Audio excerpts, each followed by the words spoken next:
शिवाय। क्या आपको मालूम है कि ये सम्मोहन क्या होता है? क्या आप ये जानते हैं कि ये हिप्नोटिज्म आखिर भला क्या है? कहाँ से उसकी उत्पत्ति होती है और कितना शक्तिशाली है? क्या ये भी अनंत अथाह है?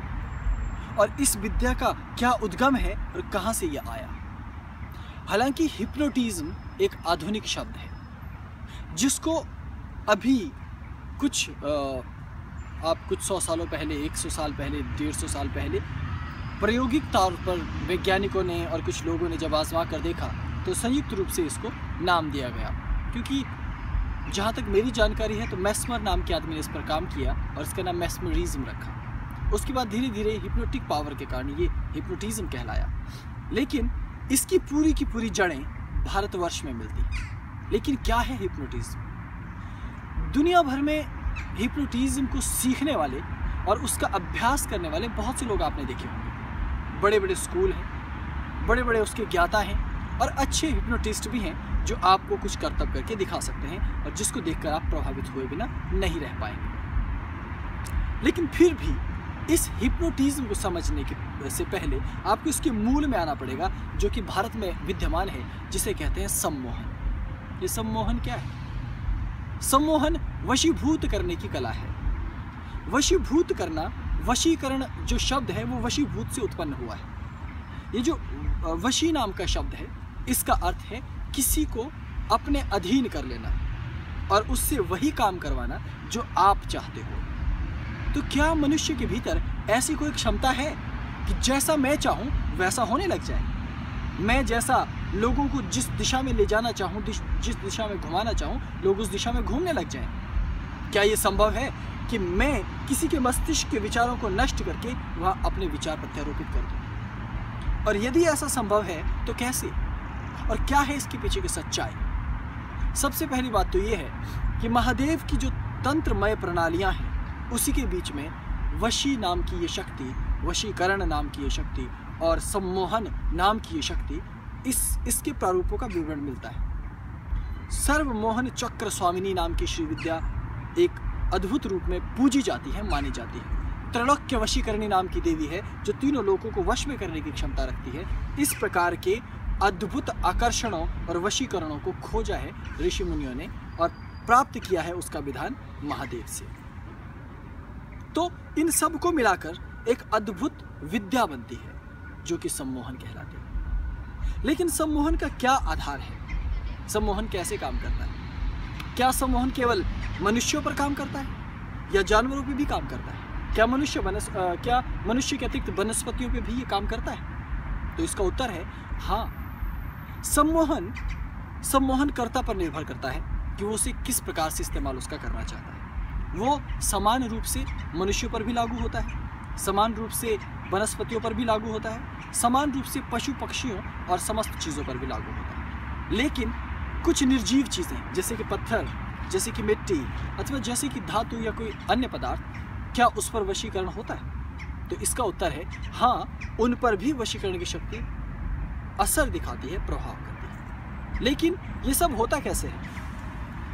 क्या केवल हम मन में किसी विचार को सोचें, उसको प्रबल बनाते जाएं, क्या केवल उस धारणा शक्ति से ही ये काम हो जाता है? या मनुष्य के भीतर कोई रहस्यमय शक्ति छिपी है, उस शक्ति को जागृत करने से ऐसा होता है? क्या हमारे नेत्रों में कोई शक्ति है कि हम त्राटक करते करते करते ऐसी स्थिति प्राप्त कर लेते हैं कि हमारी आंखों से एक रोशनी निकलने लगती है, एक तेज निकलने लगता है जो सब चीज़ों को बदल कर रख सकता है? क्या ऐसा है? या फिर आपको क्या लगता है कि वशीकरण में कुछ ऐसा है कि कोई गोपनीय मंत्र है कि आपने उस मंत्र को पढ़ लिया तो वो होने लग जाएगा? वास्तव में वशीकरण मनुष्य के इस शरीर के भीतर अन्नमय कोश, मनोमय कोश और प्राणमय कोश, इन तीनों से मिली जुली एक संयुक्त शक्ति है।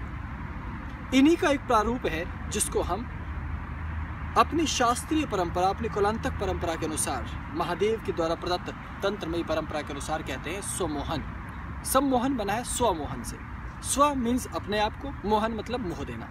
एक ऐसी शक्ति जो अपने आप को ही भी मोहित कर दे। जैसे कि मैं अभी एक साधारण सा व्यक्ति हूँ, लेकिन साधारण से व्यक्ति भी सब कुछ करने में संभव है। वो आंखें बंद करता है, सोचता है कि मैं बहुत शक्तिशाली हूँ और वो इस धारणा में जीने लगता है। जीने लगता है और जीने लगता है और वो वैसा हो जाता है। जैसा कि एक कुशल चोर, वो ये सोचता है कि मुझसे अच्छा बेहतरीन चोर कोई नहीं है, इसलिए वो चोरी करने के ऐसे ऐसे हुनर, ऐसे ऐसे गुर आजमाता है कि धीरे धीरे उसकी चोरी का पता लगाना मुश्किल हो जाए। और ठीक ये उल्टा उदाहरण है। अगर आप सीधा उदाहरण देखेंगे तो कुछ लोग इतने सत्यवादी हैं, ठान लिया है कि जिंदगी इधर से उधर हो जाए लेकिन सत्य ही बोलेंगे चाहे कुछ भी हो जाए। आप देखेंगे इन लोगों की पूरी जिंदगी तबाह हो जाती है, नुकसान पे नुकसान हो जाता है, लोग उनका साथ छोड़कर चले जाते हैं, लेकिन वो अपने रास्ते से टस से मस नहीं होते। ये शक्ति कहाँ से आती है? ये उनके भीतर से आती है। कुछ कहते हैं ये वैचारिक ऊर्जा है, कुछ कहते हैं ये मानसिक ऊर्जा है, लेकिन ये जो भी है हमारे भीतर से आती है। तो इसे शैविक तंत्र ने अन्नमय कोश, मनोमय कोश और प्राणमय कोश, इन 3 कोशों से जुड़ी हुई एक अद्भुत शक्ति बताया है, जिसका उद्गम विज्ञानमय से होता है, लेकिन ये आनंदमय के बाहर रहती है। तो पंचकोश हमारे शरीर में है।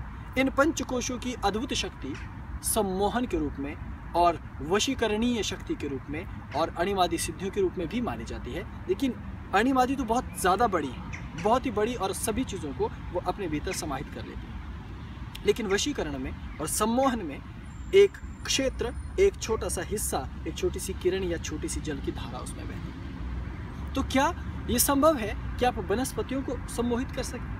क्या ये संभव है कि आप बेजान चीज़ों को हिला सकें? क्या ये संभव है कि आप वृक्षों से बात कर सकें, उनको कहें कि अपने पत्तों को नीचे छोड़ दीजिए और वृक्ष मृत हो जाए? क्या ऐसा संभव है कि जीव जंतुओं को आप अपनी इच्छा के अनुसार संचालित कर सकें?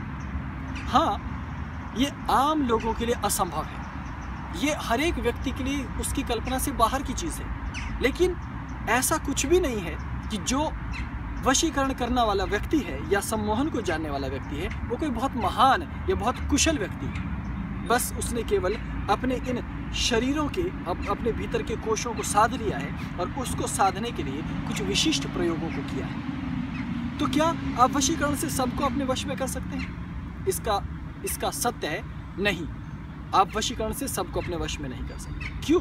क्योंकि जैसे मैं किसी को वशीकरण करने के लिए तैयार हूँ तो उसके भीतर परमात्मा ने सहज रूप से उसको अपनी सुरक्षा करने का घेरा दे रखा है। ठीक यही वनस्पतियों में है, जीव जंतुओं में है, वृक्षों में और मुझ पर है। लेकिन ये आपकी कुशलता पर निर्भर करता है। यदि आपकी इच्छा शक्ति, मनोशक्ति और धैर्य बड़ा हो तो आप सब कुछ कर सकते हैं। लेकिन क्या वशीकरण को सीख लेने से फिर आप सब कुछ कर सकते हैं? तब तो ऐसा होना चाहिए कि हम जीवन में फिर कोई दूसरा कार्य करें ही ना, केवल वशीकरण को सीखना शुरू कर दें। और जिस दिन वशीकरण को या सम्मोहन को हमने सीख लिया और सम्मोहन का अभ्यास करके हम सिद्ध हो गए, तब हम पूरी ज़िंदगी को बदल सकते हैं। क्या ऐसा है? लेकिन ऐसा नहीं है। इसलिए इस बात का ख्याल रखना पड़ेगा कि इसे कैसे किया जाए और इसे कैसे समझा जाए। हर एक चीज़ की एक सीमा है यहाँ, हर एक चीज़ की। जैसे मैं उदाहरण आपको देता हूँ कि सम्मोहन से आप किसी व्यक्ति को सम्मोहित कर सकते हैं, इसलिए क्योंकि आपके पास कुछ हुनर है, कुछ तरीके हैं उसके मस्तिष्क को, उसके अंतः चेतना को, उसके मन को समझने के लिए। तो आप उनके साथ प्रयोग करते हैं और उसे अपनी मुट्ठी में अपनी ओर लेकर संचालित करने की, आकर्षित करने की कोशिश करते हैं। आमतौर पर सम्मोहन कैसे चलता है? सम्मोहन का एक छोटा सा नियम है और वो नियम है अपने ऊपर विश्वास करना, अपनी अंतः चेतना पर विश्वास करके ऊर्जा को बाहर प्रवाहित करना। लेकिन ये ना तो वशीकरण है ना ही सम्मोहन है, ये केवल मनोमय शरीर का एक छोटा सा कार्य है। तो क्या है सम्मोहन? जरा जटिल है ये तत्व। इसको समझने के लिए एक अच्छा सम्मोहन शास्त्री अपने भीतर जाता है। सम्मोहन को पैदा करने के लिए क्या करता है? पहले बिंदु त्राटक, फिर बिंदु के बाहर बलय त्राटक, फिर द्वय बलय त्राटक, त्रय बलय त्राटक, सप्त बलय त्राटक तक इस तरीके से वो आगे बढ़ता है। फिर शक्ति चक्र त्राटक, स्मृति भ्रम त्राटक, दृष्टि भ्रम त्राटक, इस तरह की त्राटक करता है। फिर नक्षत्र त्राटक, तारों को देखना, तारों पर त्राटक करना, चंद्रमा त्राटक, चांद को देखना, सूर्य त्राटक, सूर्य पर त्राटक करना, अग्नि त्राटक, अग्नि पर त्राटक करना। इसी तरह से बाद में वनस्पति, जीव जंतुओं पर त्राटक, अलग अलग जगह पर त्राटक करता है। तो त्राटक क्या है? क्या वो सम्मोहन है या वो वशीकरण है? नहीं, वशीकरण हालांकि बहुत बड़ा शब्द है, सम्मोहन उसका एक छोटा सा भाग है। तो वो अपने मनोमय ऊर्जा को परिणत करके एक बिंदु पर लाने की कोशिश है और उसको किस प्रकार किया जाए उसका अभ्यास है। जिस दिन ये ऊर्जा प्रखर होने लगती है तो वो मनोमय ऊर्जा इस कार्य को संपादित करने लगती है। ये सम्मोहन का एक छोटा सा सिद्धांत है, लेकिन इसका अर्थ ये नहीं कि ये है असली सम्मोहन। असली सम्मोहन के लिए आपको अपने शरीर को समझना पड़ेगा। ये है अन्नमय कोश। पहले इसके अंदर ही जितने नाड़ी तंतु, हमारे शरीर का एक एक अंग है, एक एक उंगली हमारी बनी हुई है, एक नाड़ी तंतु है, इनका अपना एक विज्ञान है, इनके अंदर अपनी एक ऊर्जा छिपी हुई है हमारे समस्त नाड़ी तंतु में, शरीर में। तो ये ऊर्जा आपको संचालित करती है और आप इस ऊर्जा को संचालित करते हैं। आप इसके द्वारा पूरी दुनिया को बदलने की ताकत रखते हैं। तो इसलिए एक एक नाड़ी, एक एक उंगली जो हमारे भीतर विद्यमान है, एक एक तंतु हमारे भीतर विद्यमान है, एक विद्युत का प्रवाह है। इस विद्युत के प्रवाह को कैसे जीना है, इस विद्युत के प्रवाह को कैसे अपने भीतर लाना है, इसकी क्षमता को सीखने के लिए आपको सबसे पहले इसे नेत्र बंद करके, ध्यान करके अपने भीतर की शक्ति को जागृत करना पड़ता है। और जब इसकी विधियां हैं, अनेकों विधियां, आप पहले अन्नमय पर काम करते हैं, शरीर पर त्राटक अन्नमय का काम है, लेकिन कार्य आपके विचारों, आपके मन के साथ करता है। इसलिए ये इसी प्रकार से चलेगा, संचालित होगा। फिर प्राणों को साधा जाता है। प्राणों के ऊपर ध्यान लगाना भी एक प्राण त्राटक कहलाता है। इसको थोड़े से उच्च कोटि के जो योगी हैं या उच्च कोटि का सम्मोहन करता है, वो जानता है कि कैसे हवा पर त्राटक किया जाता है। जैसे प्राणायाम करता उसको अनुभव करता है, त्राटक करने वाला वायु पर त्राटक कर पाता है। ये बड़ा विचित्र सा दिखता है, लेकिन इस तरह की गोपनीय प्रयोग उसमें होते हैं। तो इस तरह से वो अपनी ऊर्जा के साथ खेलता है, अन्नमय के साथ। फिर अन्नमय के बाद जब उसे मनोमय का ज्ञान होता है, प्राणमय का ज्ञान होता है, जब प्राण के ऊपर वो ध्यान लगाता है, ब्रह्मांड से प्राण खींचता है, अपने भीतर के प्राण को जानता है। क्योंकि प्राण एक ऐसा शब्द है जिसका अर्थ साधारणतया नहीं दिया जा सकता। मैं जिंदा हूँ क्योंकि मेरे अंदर प्राण है, मैं हवा लेता हूँ, इसे भी प्राणवायु प्राण कहा जाता है। इस ब्रह्मांड में एक अदृश्य शक्ति है, हमारी पृथ्वी में एक अदृश्य शक्ति है, उसको भी प्राण कहा जाता है। आध्यात्मिक ऊर्जा ब्रह्मांड में है, उसको भी प्राण कहा जाता है। तो इन सभी ऊर्जाओं को एकत्रित करना और इनको मजबूत रख करके इनसे खेलना, ये अपने आप में एक अद्भुत है। और इसे प्राणमय शरीर के द्वारा संचालित करते हैं और सम्मोहन वहाँ चलता है। इसके पश्चात अन्नमय, प्राणमय और मनोमय। अब मनोमय की बात मत कीजिए, ये बेहद उच्च कोटि के योगी ही इस सम्मोहन की स्थिति को प्राप्त करते हैं, इसलिए उसको सिद्धियां कहा जाता है। फिर वो साधारण सम्मोहन नहीं रह पाता, उसमें फिर कुछ भी करना संभव हो पाता है और उसकी कोई सीमा या कोई व्याख्या मेरे पास है नहीं। लेकिन मनोमय, जैसे कि आपको नाम से ही पता चलता है कि जैसा आपका मन चाहे उस तरह की संरचना कल्पना आप कर सकते हैं। लेकिन याद रखिए, एक सम्मोहनकर्ता की कुछ हदें हैं, कुछ हदें हैं।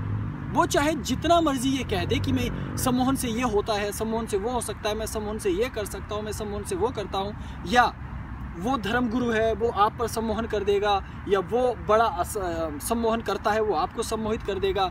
इस तरह की भ्रांतियाँ समाज में कुछ मूर्ख लोग फैलाते रहते हैं ताकि सम्मोहन का नाम इस्तेमाल करके वो अपने भयों को आप पर प्रत्यारोपित कर सके। ये भी एक तरह का सम्मोहन है। जैसे मान लीजिए मैं अपने गुरु के पास जाना चाहता था बचपन में, तो मेरी माताजी क्या कहती थी, तुमको मालूम है उन लोगों को जादू टोना आता है, उनको सम्मोहन आता है। तो मैंने कहा ये सम्मोहन होता क्या है? उन्होंने कहा कि वो किसी को भी अपने वश में कर लेते हैं, जबकि मेरी माँ को अच्छी तरह से मालूम भी नहीं था कि कैसे किसी को अपने वश में किया जा सकता है, क्या होता है सम्मोहन। लेकिन बस सुन रखा था। तो मेरे मस्तिष्क में नकारात्मक छवि बनाने के लिए मेरी माताजी इस तरह के शब्द कह रही थी, और बच्चा होने के कारण वो शब्द मुझे सत्य के करीब लग रहे थे। आज तो आप लोग बड़े हो गए होंगे ना, लेकिन इतने बड़े होने के बाद भी आपके ऊपर सम्मोहन करता है कौन? टेलीविज़न, रेडियो, अखबार, इंटरनेट, क्योंकि वो आपको बताते हैं कि ये सच है और आप उसी को सच मानने लग जाते हैं। ये सम्मोहन ही तो है। कोई व्यक्ति कहता है धर्म गुरुओं के पीछे मत चलो क्योंकि ये अच्छे नहीं हैं, ये धोखा देते हैं, ये ऐसा करते हैं, आप मान लेते हैं। और कोई कहता है धर्म गुरु के पीछे चलो, वो सच है, केवल वही रास्ता पक्का है, आप चल पड़ते हैं। ये भी तो सम्मोहन ही है। सम्मोहन नकारात्मक भी है, सम्मोहन सकारात्मक भी है। इसलिए आपको पहले तो सम्मोहन क्या होता है ये जानना चाहिए, फिर सम्मोहन को कैसे सीखा जाता है उसे सीखना चाहिए, फिर सम्मोहन के उच्चतम धरातल क्या है उनको जानना चाहिए, फिर ये भी समझना चाहिए कि जो सम्मोहन है ये परमात्मा की तरह, सिद्धियों की तरह असीमित नहीं है। ये एक नियम है, इसका एक बंधन है, इसकी सीमित क्षमताएं हैं। ये असीमित भी नहीं है, लेकिन ये इतना कम भी नहीं है कि आप इसे सोचो कि बहुत छोटी सी चीज़ है। इसलिए सम्मोहन के बारे में मैं आपको कभी ज़रूर बताऊंगा, लेकिन ये मैं आपको ज़रूर बताना चाहता हूँ कि सम्मोहन का नाम इस्तेमाल करने वाले बहुत सारे ऐसे लोग आपको चारों तरफ मिल जाएंगे जिनका सम्मोहन से दूर दूर तक कोई लेना देना नहीं। केवल चंद पुस्तकें पढ़ने से कोई सम्मोहनकर्ता बन नहीं जाता। जब वनों में, हिमालयों में हमसे पूछे ना, जब हिम तेंदुआ आपकी आंखों के सामने होता है तब पता चलता है सम्मोहन किसे कहते हैं। तो आप अभी चीज़ों को धीरे धीरे सीखिए, जानिए क्या है सम्मोहन, जानिए क्या है सम्मोहन का रहस्य। क्योंकि मैं यहाँ गौथनबर्ग के इस एक पार्क में हूँ। यहाँ मेरे चारों तरफ आप सुंदर सा पार्क देखेंगे। तो विश्राम करने के लिए आया था, क्योंकि दिन भर हम यहाँ घूमते रहे और आज बहुत मौसम ने साथ दिया, खुशनुमा मौसम था। लेकिन अब आप देख रहे हैं कि अंधेरा हो रहा है, रात ढल रही है यहाँ भी। तो अब हम विश्राम के लिए आगे की तरफ चलेंगे, लेकिन मैं आपको सम्मोहन के बारे में भविष्य में बताऊंगा। अभी केवल आपकी जिज्ञासा प्रकट करने के लिए मैंने ये कहा है। धीरे धीरे मैं सम्मोहन के राज आपके सामने खोलूंगा, आप प्रतीक्षा कीजिए। तब तक मैं ये चाहता हूँ कि सम्मोहन के छोटे मोटे जो ज्ञान है, सम्मोहन की जो छोटे मोटे विषय हैं, इनको आप अच्छी तरह से सीख लीजिए और इनको जानना शुरू कर दीजिए। तो कुछ ही दिनों में जब मुझे समय मिलेगा, मैं आपकी परत दर परत एक एक करके इसके समस्त तत्वों को आपके लिए खोलता चला जाऊंगा। इसलिए जानिए सत्य को क्या है।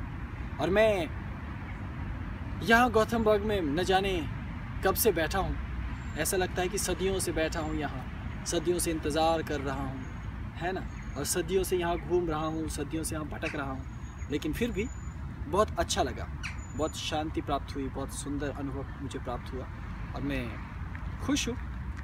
लेकिन ज़िंदगी है, आगे बढ़ना तो सफ़र, ये तो कायदा है कि हमें आगे बढ़ना ही पड़ेगा, कि सफ़र में हमें आगे ही जाना पड़ता है। तो अब मैं चाहता हूँ कि हम इस गौथमबर्ग को भी धीरे धीरे विदा कहें और आगे की ओर अपना रुख करते चलें, क्योंकि दुनिया के अन्य देशों को देखना, अन्य भागों को देखना भी ज़रूरी है। तो मैं आपके साथ रहूँगा जब तक मैं पृथ्वी पर हूँ, आपको अपना प्रेम देता रहूँगा, आपके साथ अपनी विचार साझा करता रहूँगा और जो आपके प्रश्न होंगे उनका जवाब देता रहूँगा। अपना ख्याल रखिएगा और धन्यवाद करूँगा मैं यहाँ उन सब लोगों का, खासकर जो यहाँ स्वीडन में जिन्होंने मुझे सहयोग दिया है, लगातार मेरे साथ रहे और दिन रात मेरी मदद करते रहे और सेवा भी करते रहे। क्योंकि देखिए, भारत में सेवा करना वहाँ की परंपरा है, लेकिन यहाँ पर युवा और लड़के और लड़कियाँ, उनमें वो भाव है नहीं, क्योंकि सिखाया नहीं है। लेकिन मुझे हैरानी इस बात की है कि बावजूद इसके जब मैं यहाँ आया तो उन्होंने बड़ी आसानी से इन चीज़ों को सीखा और हर एक व्यक्ति मेरे लिए दिन रात सेवा के लिए जुटा रहा। ये बड़ी विचित्र बात है और मुझे ये जानकर बड़ी खुशी हुई। इसलिए मैं उनको आशीर्वाद देता हूँ, हृदय से उनके लिए प्रार्थना करता हूँ और आप सबका भी धन्यवाद करता हूँ कि आप जुड़े रहते हैं, प्रेम देते रहते हैं। आपके जीवन में भी मंगल हो, कल्याण हो, यही कामना है। प्रणाम। ओम नमः शिवाय।